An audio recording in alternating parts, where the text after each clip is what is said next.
মিশিগানে দুদিনের ভ্রাম্যমাণ কনসুলেট সেবা দীর্ঘ লাইনে ক্ষোভ ঘুরতে গিয়ে যুক্তরাষ্ট্রে 1 মাসের বেশি থাকলে নিবন্ধন বাধ্যতামূলক। 3 বছরে নাগরিকত্ব পাওয়ার বিধান বাতিল করল জার্মানি। প্রশাসনের এমন সিদ্ধান্তে হতাশ দেশটিতে বসবাসরত প্রবাসীরা। এবং প্লট দুর্নীতির 3 মামলায় শেখ হাসিনার রেহানা ও তার 2 কন্যাকে ধরতে পরোয়ানা জারি। হাজির না হলেও টিউলিপের বিচার সম্ভব বলছেন।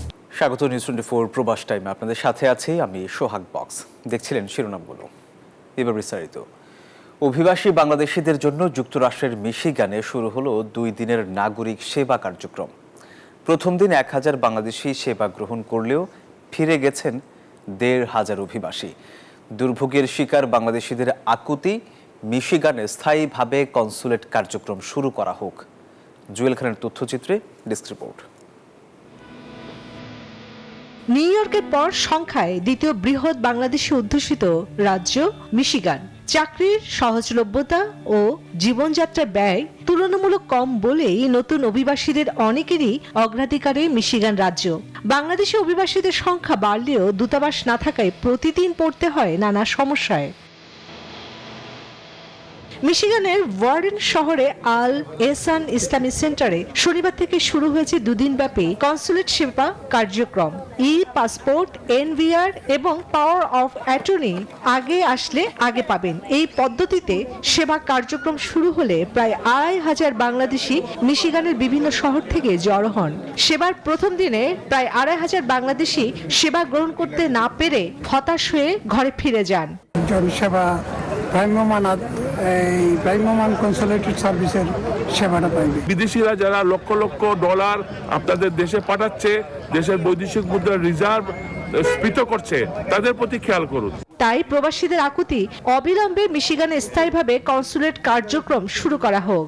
মানুষের যে দুর্ভোগ, সেই দুর্ভোগ লাঘবের জন্য স্থায়ী কনসুলেট অফিসটি খুবই গুরুত্বপূর্ণ। এখানে মিশিগানে প্রায় মোর দেন 140,000 মানুষ থাকেন এখানে। প্রায় 4 দশকের বেশি সময় আগে মিশিগানে শুরু হয় বাংলাদেশিদের বসতি, যা ইতিমধ্যে লক্ষাধিকের কোটা ছুঁয়েছে। চাকরি, ব্যবসা বাণিজ্য, জীবনযাপনের খরচ সব দিক বিবেচনায় সাম্প্রতিক বছরগুলোতে মিশিগান রাজ্যে বাংলাদেশিদের আগমন উল্লেখযোগ্য হারে বেড়েছে। Desk report, news 24। যুক্তরাষ্ট্রে 30 দিনের বেশি অবস্থানরত বিদেশিদের নিবন্ধনের নির্দেশ দিয়েছে প্রশাসন। নির্দেশনা মানতে ব্যর্থ হলে জরিমানা এবং কারাদণ্ড হতে পারে। রোববার মার্কিন হোমল্যান্ড সিকিউরিটি বিভাগ সামাজিক মাধ্যমে এক্সে দেয়া পোস্টে এই তথ্য জানিয়েছে। এতে বলা হয়, যেসব বিদেশি নাগরিকরা 30 দিনের বেশি যুক্তরাষ্ট্রে রয়েছেন তাদের অবশ্যই সরকারের কাছে নিবন্ধন করতে হবে। এই বিষয়ে প্রেসিডেন্ট ডোনাল্ড ট্রাম্প স্পষ্ট বার্তা দিয়েছেন। তবে এই সিদ্ধান্ত যুক্তরাষ্ট্রের ভিসা, যেমন H-1B বা স্টুডেন্ট পারমিটের উপর সরাসরি প্রভাব ফেলবে না।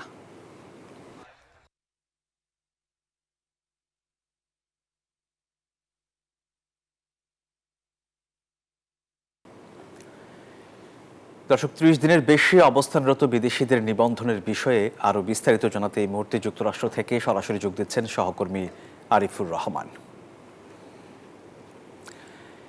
আরিফ, নতুন এই নির্দেশনার ফলে কি প্রতিক্রিয়া দেখছেন এবং সেখানে বসবাসরত বাংলাদেশিরা কি বলছেন? আমি আজকে দুটো বিষয় আপনার সামনে বলবো। যে আপনি কিছুক্ষণ আগে সংবাদে যে কথাটি বলেছেন, যে আদেশ, ডোনাল্ড ট্রাম্প নির্বাহী আদেশের যে কথাটি বলেছেন, এই বিষয়ে কথা বলবো। আরো একটি বিষয়ে কথা বলবো, সেটা হলো আজকে একটা বিশেষ দিন, বাংলাদেশ ডে প্যারেড, যেটা বাঙালি ভাষাভাষীর জন্য অনেক বড় একটি ব্যাপার। কারণ হচ্ছে এই দিনটি বিশেষ দিন, যে দিনটিকে কেন্দ্র করে সব বাংলাদেশি ভাষাভাষী অপেক্ষা করে এবং আসলে সত্যিকার অর্থে যে উৎসব মুখর যে পরিবেশ, অর্থাৎ ধর্ম বর্ণ নির্বিশেষে সবাই এই বিশেষ দিনটাতে একত্রিত হয়। কারণ হচ্ছে এই দিনটি হচ্ছে যারা সত্যিকার অর্থে বাংলাদেশি বিভিন্ন সংস্কৃতির সাথে জড়িত হয়ে থাকে, অর্থাৎ যে যার মতো পেশাজীবী, সংস্কৃতি মনা কিংবা নতুন প্রজন্ম, তারা সবাই একত্রিত হয় জ্যাকসন হাইটসে, এবং জ্যাকসন হাইটস থেকে তারা বিভিন্নভাবে বিভিন্ন জায়গাতে, অর্থাৎ যে যার মতো করে অবস্থান নেয়। কেউ গান গায়, কেউ আবৃত্তি করে, কেউ নতুন প্রজন্মের কাছে সত্যিকারে বাংলা ভাষাভাষী মানুষগুলোকে তুলে ধরার জন্য, অর্থাৎ বাংলাদেশিদের আমাদের যে সংস্কৃতি আবহ থাকে সেটাকে তুলে ধরার জন্যই তারা একত্রিত হয়। এই জন্য মেয়র অফিস থেকে এক ধরনের আদেশ নিয়েই তারা একত্রিত হয়, কারণ আপনি জানেন নিউ ইয়র্কে যে কোনো কিছু করতে গেলেই আলাদা ধরনের একটা নিয়ম কানুন থাকে, সে নিয়ম মেনেই সবাই একত্রিত হয়।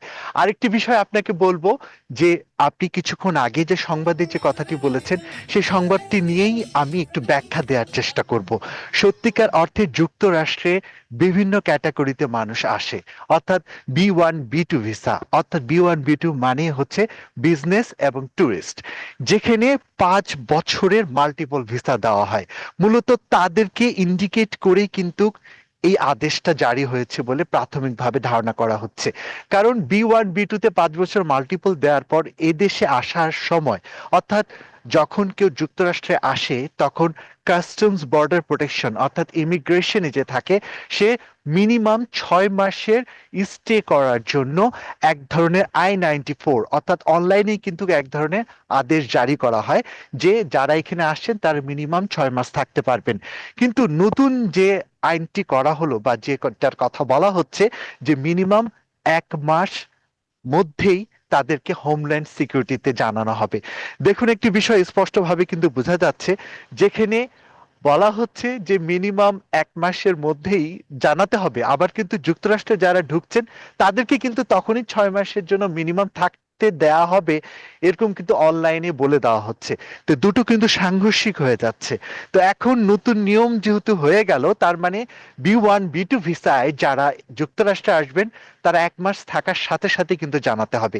এছাড়া ছাত্র কিংবা সরাসরি ইমিগ্রেন্ট হিসেবে যারা আসবেন কিংবা চাকরি সুবিধার্থে অর্থাৎ চাকরি করার জন্য H1B বা স্টুডেন্ট ভিসার জন্য যারা এদেশে আসবেন, তারা তো ম্যাক্সিমাম স্টে কতদিন করতে পারবেন, অর্থাৎ একজন স্টুডেন্ট কতদিন থাকতে পারবেন। আর যারা ইমিগ্রেন্ট নিয়ে আসছেন তাদের বেলাতে কোনো প্রশ্নই নেই, তাদের ক্ষেত্রে কিন্তু এই নিয়মটা কোনোভাবে বলবৎ হচ্ছে না। অর্থাৎ B1 B2 ভিসায় যারা আসবেন তাদের যে ম্যাক্সিমাম 6 মাসের স্টে থাকার যে বিষয়টি, এটি কিন্তু আর থাকছে না। অর্থাৎ 1 মাসের মধ্যে কিন্তু তাদেরকে জানাতে হবে হোমল্যান্ড সিকিউরিটিতে কেন তারা অবস্থান করছে। তো আর এই আপনাকে সত্যিকার অর্থে ধন্যবাদ যারা আমাদের সাথে যুক্ত হওয়ার জন্য। অভিবাসী আইনে কড়াকড়ি আনতে শুরু করেছে জার্মানি। দেশটিতে বসবাসরত বিদেশিদের 3 বছরে নাগরিকত্ব পাওয়ার আইনটি বাতিল করতে যাচ্ছে নতুন জোট সরকার। আর এমন সিদ্ধান্তে হতাশ দেশটিতে বসবাসরত প্রবাসীরা। জার্মানি থেকে বিস্তারিত জানিয়েছেন সহকর্মী অনামিকা বড়ুয়া।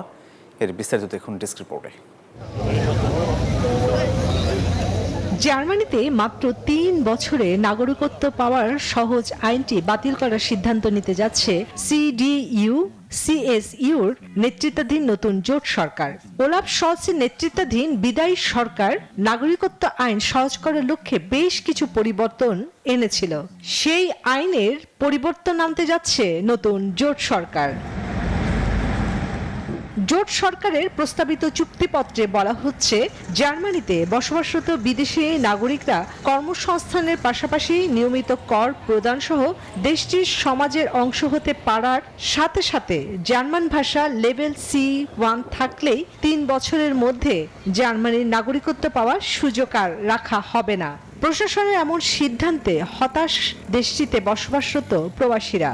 এখন সিডিউ এসপিডি সরকার পাসপোর্টের যে 3 বছরের মধ্যে যে পাসপোর্ট দিত ওটা বাতিল করে দিচ্ছে। এটা আমাদের জন্য অনেক কষ্টের। এটা আশা করি নতুন সরকার আবার এটা বিবেচনায় নেবে। এই সুযোগটা থেকে বিদেশিরা বঞ্চিত হয়েছে। আমি সরকারকে আবারও অনুরোধ জানাচ্ছি যেন ওনারা বিবেচনা করে। এর আগে 23 ফেব্রুয়ারি অনুষ্ঠিত মধ্যবর্তী নির্বাচনের পর কোনো রাজনৈতিক দলই সংখ্যাগরিষ্ঠতা না পাওয়ায় একটি জোট সরকার গঠনে এই 3 দলের মধ্যে দলের ব্যাপক আলোচনা ও দর কষাকষি হয়। পূর্ব ঘোষণা ও জোটের চুক্তি অনুযায়ী অভিবাসন ও নাগরিকত্ব আইনে আগে সরকারের করা কিছু সংস্কার বাতিল করার প্রস্তাব রাখা হয়। তবে 3 বছরে পাসপোর্ট পাওয়ার নিয়মটি বাতিল হলেও জার্মানিতে 5 বছর নিয়মিত বসবাসের পর নাগরিকত্ব পাওয়ার নিয়মটি বহাল থাকবে বলে জানিয়েছে দেশটির প্রশাসন। একই সাথে দ্বৈত নাগরিকত্ব বাতিলের বিষয়টিও রূপরেখায় রাখা হয়নি। তবে অনিয়মিত ও অবৈধ অভিবাসীরা জার্মানিতে আর আগের মতো সুবিধা পাবে না, মত দেশটির রাজনৈতিক দলগুলোর। Desk report, news 24। পূর্বাঞ্চলে প্লট জালিয়াতির মামলায় শেখ হাসিনা ও ব্রিটিশ এমপি টিউলিপ সিদ্দিকের বিরুদ্ধে গ্রেফতারি পরোয়ানা জারি করেছে আদালত। একইভাবে অবৈধভাবে প্লট গ্রহণ করায় শেখ রেহানা, তার ছেলে রেদওয়ান মুজিব সিদ্দিক এবং মেয়ে আজমিনা সিদ্দিকের বিরুদ্ধেও গ্রেফতারি পরোয়ানা জারি করা হয়েছে।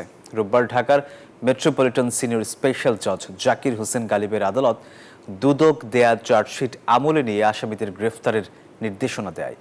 দুদক বলছে, আসামিরা পলাতক থাকলে তাদের অনুপস্থিতিতেই আদালতের স্বাভাবিক বিচারিক কাজ চলবে। সবচেয়ে মনে করছে আমার খালাকে, কারণ উনি আমাকে অনেক শিখিয়েছেন রাজনীতি নিয়ে, ওনার কাছ থেকে সব শিখলাম।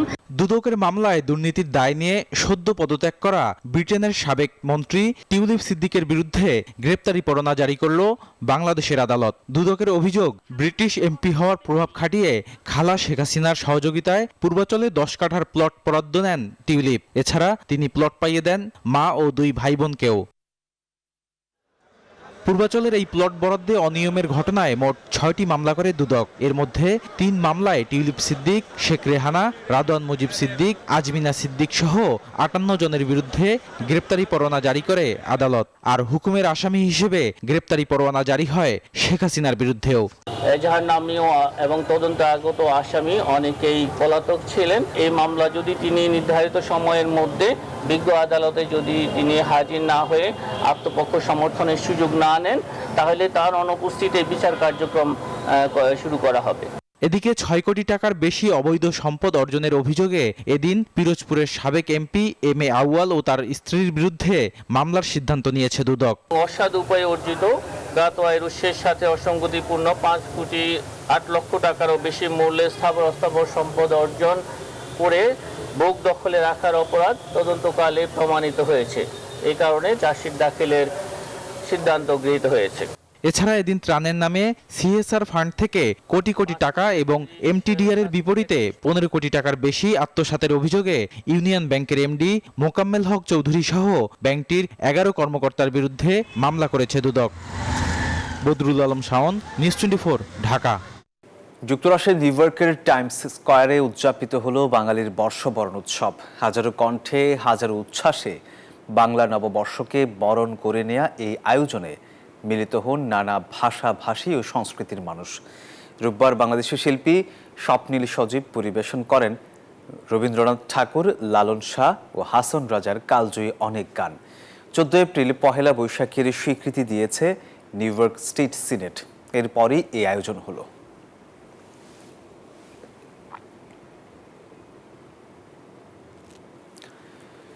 অস্ট্রেলিয়ার সিডনিতে গাংচিল মিউজিকের আয়োজনে বৈশাখী মেলা অনুষ্ঠিত হলো। শনিবার সিডনির ওয়ালি পার্কে টাবু সঞ্জয়ের পরিচালনায় প্যারামাউন্ট ডেভেলপমেন্ট অ্যান্ড কনস্ট্রাকশনের পৃষ্ঠপোষকতায় এই আয়োজন হয়। এতে আরও সহযোগিতা করেছে উইমেন কাউন্সিল অস্ট্রেলিয়া।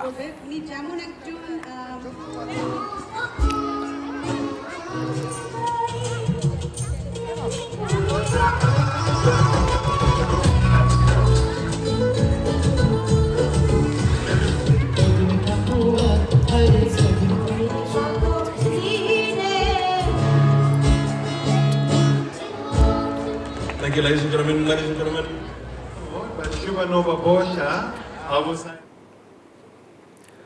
আনন্দ শোভাযাত্রার মধ্য দিয়ে অস্ট্রেলিয়ার নৃত্যাঞ্জলি ডান্স একাডেমির সিডনির ল্যাকেম্বা ইউনাইটিং চার্চে বাংলা নববর্ষ ও বর্ষবরণের আয়োজন করা হয়েছে। শনিবার নৃত্যাঞ্জলি ডান্স একাডেমির পক্ষে রাজেশ সাহা ও কর্ণধার মৌসুমী সাহা এই আয়োজন করেন। অনুষ্ঠানটির মূল পরিকল্পনা ও পরিচালনায় ছিলেন ডক্টর রতন কুণ্ডু, সঞ্চালনায় ছিলেন শুভ্রা সাহা, ঝুটন আচার্য ও রতন কুণ্ডু। অংশগ্রহণকারীরা বর্ষবরণ ও দেশের গান পরিবেশন করে র্যালি করেন।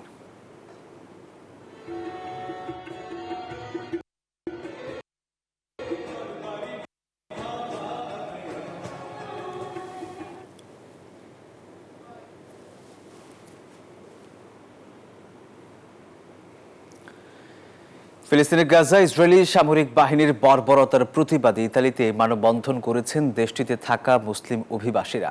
অবিলম্বে যুদ্ধবিরতি ও গাজায় বাসিন্দাদের অধিকার নিশ্চিত করার আহ্বান জানিয়েছেন তারা। শনিবার দেশটির বাণিজ্যিক রাজধানী মিলানের প্রাণকেন্দ্র সেন্ট্রাল রেল স্টেশনের সামনে এই মানববন্ধন অনুষ্ঠিত হয়। এতে বাংলাদেশি সহ বিভিন্ন দেশের কয়েক হাজার মুসলিমদের সাথে ইতালির অনেক সাধারণ মানুষও অংশ নেন।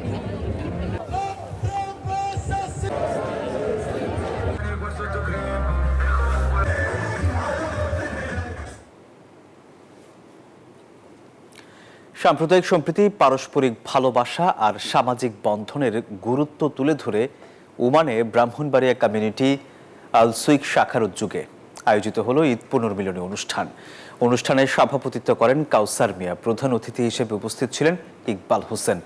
বিশেষ অতিথি হিসেবে উপস্থিত ছিলেন মোহাম্মদ লোকমান হোসেন ভূঁইয়া, মোহাম্মদ আব্দুর রহমান ও নবী মুস্তফা। বিদায়ী রাষ্ট্রদূত মোহাম্মদ সারওয়ার মাহমুদকে সংবর্ধনা দিয়েছে বাংলাদেশ অ্যাসোসিয়েশন ইন স্পেন। শনিবার রাতে মাদ্রিদে সংবর্ধনায় সভাপতিত্ব করেন সংগঠনের সভাপতি আল মামুন। সাধারণ সম্পাদক মুরাদ মজুমদারের পরিচালনায় বক্তব্য রাখেন দূতাবাসের কর্মকর্তা ইমাদুল হক, মুতাসিমুল ইসলাম, কমিউনিটি ব্যক্তিত্ব খুরশেদ আলম মজুমদার সহ আরও অনেকেই। 4 বছর দায়িত্ব পালন শেষে ফিলিপাইন বাংলাদেশ দূতাবাসে রাষ্ট্রদূত হিসেবে যোগদান করছেন Sarwar Mahmud. Bahrain cricket federation ও বৃহত্তর বরিশাল জনকল্যাণ সমিতি বাহরাইনের আয়োজনে রামাদান কাপ ইনডোর ক্রিকেট টুর্নামেন্টের ফাইনাল খেলা অনুষ্ঠিত হয়েছে। এতে কুমিল্লা প্রবাসী কল্যাণ ফোরামকে 2 উইকেটে হারিয়ে জয়ী হয়েছে Bahrain friends cricket club. 10 April বৃহস্পতিবার বিপুল সংখ্যক প্রবাসী ক্রিকেটার এবং দর্শকদের উপস্থিতিতে এই ম্যাচ অনুষ্ঠিত হয়। সভাপতিত্ব করেন সাধারণ সম্পাদক সারওয়ার হোসেন। প্রধান অতিথি ছিলেন বাহরাইন ক্রিকেট বোর্ডের সভাপতি সামি মোহাম্মদ আলী।